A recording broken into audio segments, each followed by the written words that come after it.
salaamullaahi calaykum kulanti wacan oo wanaagsan daawadayaal meel kastaa joogtaan iyo sulboodii soo gaaraya muuqaalkani halkani waa garoonka weyn ee injineer irisow degmada cabdicasiis ee gobolka banaadir waxaana galabta la ciyaarayaa ciyaar ka tirsan horyaalka soomaaliya kooxaha midnimo iyo sidoo kale elman ayaana ku wada ciyaari doona halkani ciyaartu way bilaabatay kooxda kubadda cagta midnimo ayaana samaysay baaska qaybta koobaad ee ciyaartan dheer ayaa soo burburiyey weli way socotaa kubad khatara moxamed xamisi waa uu badbaasho gol ayuu waxaa sayeed kubad halisa taasoo goob halisa uu ka darbeeyey abuukar cabdulaahi aadan boqorkii bulisoonada ee kooxdan galabta kursiga keedka uu ka daawanaya ciyaartan garsoorku waa uu fasaxay aymaan injiis sayee u jirta shabaqa haddase waa injiis laba ciyaartooy ayaa bareer ka xihanaysa waana gaza vicente iyo moxamed hamiisi moxamed waa uu soo karasay khatar banaankaye ka hadday nuur iraad cabdullaahi laacibka lagu magacaabo maxamed aadan ismaaciil makulo wilson makulo ayman maxamed xuseen iyo cumar cali xasan cumar rooti waa la soo baasa markan boos halisa iyo goob halisa khatar gollatso midnimo alla maxayeed kubad halisa taasoo si qurux badan loo dabamariyey golhaya cabdiraxmaan maxamuud jaama alla maxayeed kubad qurux badan taasoo si qurux badan uu soo dhisay weesaawa koosiya weesaawa alla maxayeed kubad si qurux badan uu dhammaystiray cabdallah dhaadhow maaro markay tahay galabtiisa markay tahay ciyaartiisa marka kulanku uu yahay kulankiisa ha wajaho koox walba ha ahaato kooxda elman ama koox kale waa mid sugayo golhayo walba iyo sidoo kale koox garsoorku waa fasaxay biila cilma wehliye waxay ahayd darba kulul taasoo uu darbeeye biila cilma wehliye waxaase ugu dambeyn kubaddaasi bilaay ka hadda bannaanka sakan walba waxay samaynaysa saraka ka hor intaysan kubaddaasi ku dhammaanin goosha iyo barta laga soo bilaabayo shabaqa kooxda kubadda cagta ee midnimo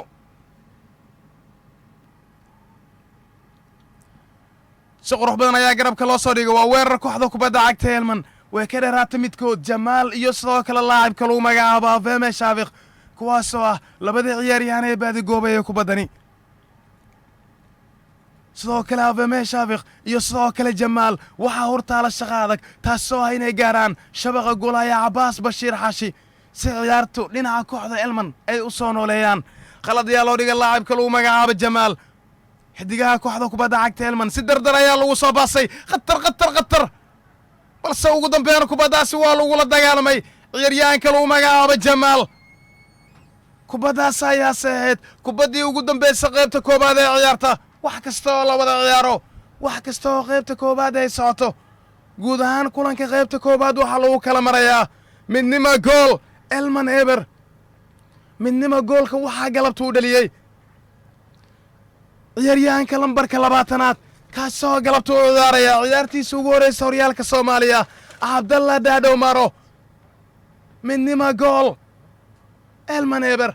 qaybta labaad ee ciyaarteen dib isugu soo laaban doonnaa inagoo rajeynayna qayb ka qurux badan qayb ka xamaasad badan qaybtii koobaad ee kulankan tobabare fuaad waxaana qaybta koobaad goolka u dhaliyey kooxda kubadda cagta ee midnimo cabdallah dhaadhow maro qaybtii labaad ee ciyaartay laambaqaada markan kooxda elman ayaana samaysay baaska qaybtani labaad ee kulanka laatos ayuu soo ciyaarayaa markan laacibka lagu magacaabo makulo wilson makulo waxa uu ka mid yahay ciyaartooyda ajaaniibta cusub ee kooxdani ku soo biirtay waa la soo ciyaaray cabdirasaaq waa wax kameeye cabdirasaaq aadan muuse waxa uu lumiyey fursad cajiib midnimo waa cajiib galabta bal aan daawanoo qaabkii loo korosay bal aan milicsanoo qaabkii uu xakameeyey bal aan sheedha sare ka daawano qaabkii uu isugu dayey waa bulis wax kasta laga rajayn karo waa u soo korosay maxamuud maxamed jelle way soo saareen midnimo bannaankay u ka hela cali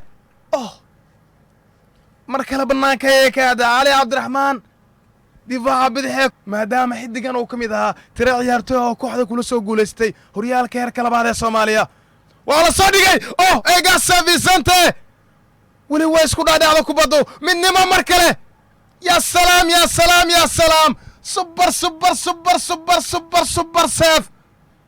عباس عون عياريان كله iyo tire ciyaartoy waxay ka mid yihiin kuwa ciyaaryahan ah oo macquul ay tahay ciyaarta bedel ay ku soo galaan kuwaas soo isku leenaya waa soo kala sajale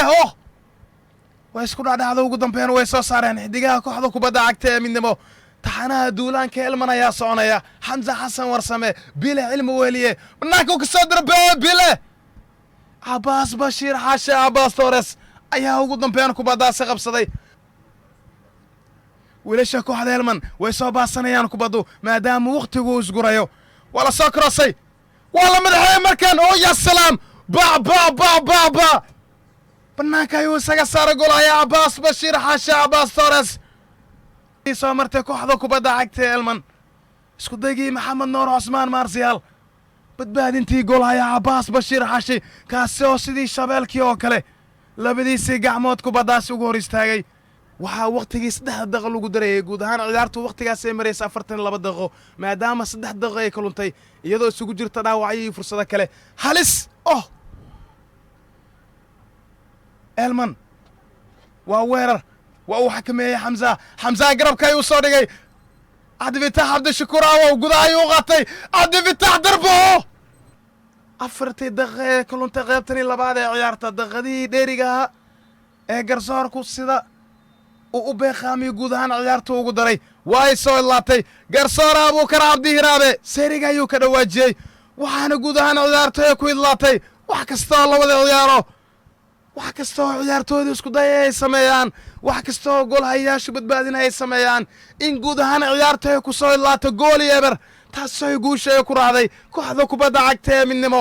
midnimo galabta gaartay guusheedii ugu horeysay horyaalka Soomaaliya fasalkan cusub 2020 2021